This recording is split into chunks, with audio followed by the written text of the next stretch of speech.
O programa Saúde em Foco, do portal de notícias Barbacena Online, da Rádio Sucesso FM, tem o prazer de receber hoje Franciele Vegini, oftalmologista formada em medicina pela Universidade Federal de Santa Catarina, com subespecialização em glaucoma pela USP. Franciele, seja bem-vinda aqui ao Canal Bol. Obrigada pela oportunidade, é um prazer falar com todo mundo. Eu queria conversar com você sobre glaucoma. Então, vamos começar perguntando, claro, o que é o glaucoma? O glaucoma é uma área da oftalmologia que é de extrema importância, porque é a principal causa de cegueira irreversível no mundo inteiro. Então, uma vez cego por glaucoma, não há como recuperar a perda visual. O glaucoma, a definição, é uma doença do nervo óptico e ela é progressiva. Então, por isso a importância do acompanhamento oftalmológico. Ela pode ou não estar associada com a pressão ocular elevada e, frequentemente, existem alterações no campo visual que são características dessa doença. Uhum. Bom, então, por que as pessoas ficam cegas por glaucoma? O glaucoma acaba sendo pouco diagnosticado, muitas vezes. Mesmo em países desenvolvidos, 50% das pessoas que têm glaucoma não sabem que tem essa doença. Imagina em países subdesenvolvidos como o nosso, né? Uhum. Acaba que 5% dos pacientes já estão cegos quando a gente faz o diagnóstico. E a cegueira acaba acontecendo tanto por uma má adesão do tratamento pelo próprio paciente, porque o tratamento às vezes tem mais efeitos colaterais do que a percepção de perda visual pelo próprio paciente, ou também por uma falha no tratamento. Às vezes o colírio não está fazendo o efeito desejado, ou houve algum erro na forma do tratamento, e às vezes a própria doença tem uma agressividade maior do que o habitual. Existem alguns grupos de risco, que são pacientes que têm uma doença mais agressiva do que outros. Uhum. Então, quais são as causas do glaucoma? Existem inúmeros tipos de glaucoma e inúmeras causas. O tipo mais comum de glaucoma, que 90% dos casos são desse tipo, que é o primário de ângulo aberto, ele tem uma parte genética e tem uma parte relacionada a alguns fatores de risco, como pessoas acima dos 40 anos de idade, por isso é importante ser do exame oftalmológico frequente, pessoas da etnia negra, tem mais glaucoma do que outras etnias, pessoas que têm a córnea mais fina, e aí esse é um exame feito no nosso consultório médico, pessoas com pressão ocular mais elevada, que também é feita de rotina durante as consultas.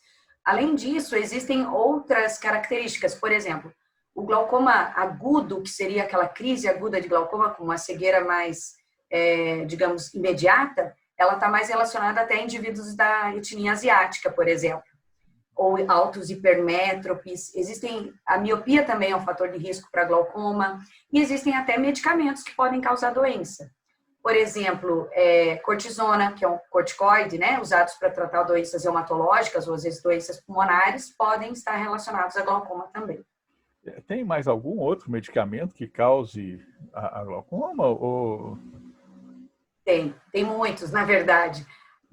O glaucoma de ângulo aberto, ele está mais relacionado ao uso do corticoide, mas existem medicamentos que podem precipitar crise aguda. Então, por isso a importância de, se você tem algum fator de risco, sempre comentar com o seu oftalmologista que você está fazendo uso de alguma medicação, ou até, eventualmente, você pode ler a bula, mas não ficar muito assustado. Mas antidepressivos tricíclicos, por exemplo, a amitriptilina, que é um antidepressivo bastante usado, pode causar crise aguda de glaucoma. E, por exemplo, enquanto eu estava no meu fellow na USP ainda, eu vi crise aguda de glaucoma causada por topiramato, que é aquela medicação usada para tratar enxaqueca, Topamax pode causar. Até o Dorflex em superdosagens pode causar fechamento do ângulo e uma crise aguda de glaucoma.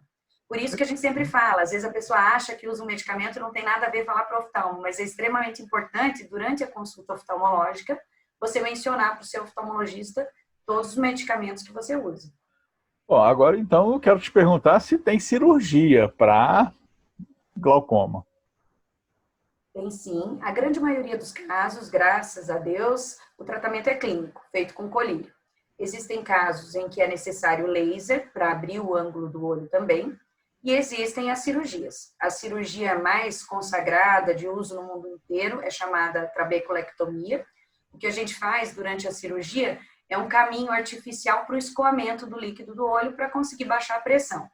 Existem novas técnicas hoje sendo utilizadas, stents, até como se usa no coração, eles estão tentando colocar também intraocular. Porém, a cirurgia para o glaucoma, infelizmente, ela não devolve a visão para o paciente.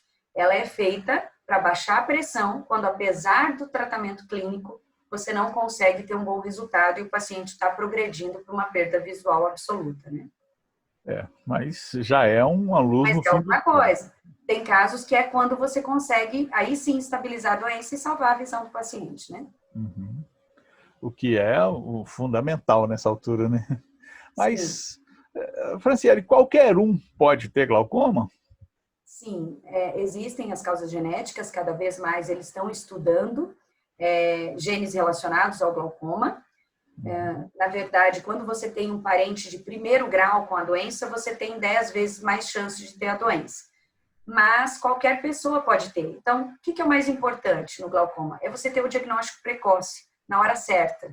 Então, você indo ao seu oftalmologista, pelo menos uma vez por ano, fazendo sua consulta de rotina, se houver uma pressão ocular elevada, ou ele achar que o teu nervo óptico tem alguma alteração, ou que você tem algum fator de risco pela sua família, ele vai intensificar os exames, vai solicitar mais exames e feito o diagnóstico, você inicia o tratamento. E aí, sim, feito de forma adequada, estabelecendo a pressão-alvo para você, você não vai correr risco de ficar cego. O problema é que os pacientes acabam deixando mesmo passar muito tempo, às vezes, né? Fica 5 anos sem ir no oftalmo, né? Aí não tem jeito, né? Também. Porque a pessoa acha que o oftalmologista é só para óculos, né, gente? Não é o caso, não. Não é só óculos que tem no olho. Tem muito mais coisa e tem que ter atenção em relação a isso, até para não perder realmente a visão com o decorrer do tempo. Franciele, uma última pergunta, então, para a gente poder encerrar essa entrevista, está até muito interessante, mas eu queria saber como que a gente pode, né, saber se tem glaucoma. Tem algum exame? O que tem que ser feito para a gente saber como é que está a situação da gente? Então, como eu falei anteriormente, o principal é a consulta oftalmológica de rotina. Geralmente, o glaucoma não dá sintomas, então, o importante é você indo ao oftalmo. Se você tiver mais de 40 anos, com certeza ele vai medir a pressão do seu olho. E aí, por ali, ele já começa a acender a luzinha para algumas questões. Vai olhar o seu fundo do olho, vai olhar o seu nervo óptico e, se necessário, ele vai solicitar mais exames. Glaucoma em criança é mais raro, existem glaucomas, mas é muito mais raro, e aí, geralmente, a doença é mais agressiva, então você consegue pegar até mais cedo esses casos. Porém, na vida adulta, o principal é você indo ao oftalmo, ele vai acabar solicitando o exame se for necessário para você, né? Uhum. Então, a tendência é que realmente se procure um oftalmologista. Qual a frequência para se fazer as consultas no oftalmo? Existe até, a Sociedade Brasileira até de Pediatria, até criou algumas regrinhas. Então, por exemplo, né, não falando especificamente do glaucoma, mas ao nascimento, é obrigatório hoje a realização do teste do olhinho nas crianças, até 72 horas de vida na maternidade, e depois, se necessário, o próprio pediatra encaminha para o consultório oftalmológico. Aos 3 anos de idade, você tem que levar a criança também para fazer já o exame de rastreamento, verificar a acuidade visual e grau, e nessa hora, se houver alguma coisa mais grave, a gente consegue diagnosticar. E depois, a partir dos 5 anos de idade, uma vez por ano seria o ideal toda pessoa ir ao oftalmologista. Tá? E assim você consegue diagnosticar a tempo, tratar a tempo, e se houver qualquer progressão, você já intervém, não deixa passar o negócio a ponto de você perder a possibilidade de ver esse mundo lindo que está aí para ser visto, né? Ninguém quer perder a visão, né? Que é o sentido, na minha opinião, mais importante. Não, é claro. Doutora, muito obrigado pela sua participação conosco aqui no canal BOL, no nosso Saúde em Foco, em que a gente vem informando a população, levando de forma simples, de forma bastante clara, para as pessoas compreenderem, terem noção a respeito dessa questão de saúde, que é muito importante. Muito obrigado, doutora. Eu que agradeço a oportunidade de poder falar sobre um tema que eu gosto muito e que é muito importante. Canal BOL, sim, obrigado, desculpa. Canal BOL, aqui tem conteúdo de qualidade.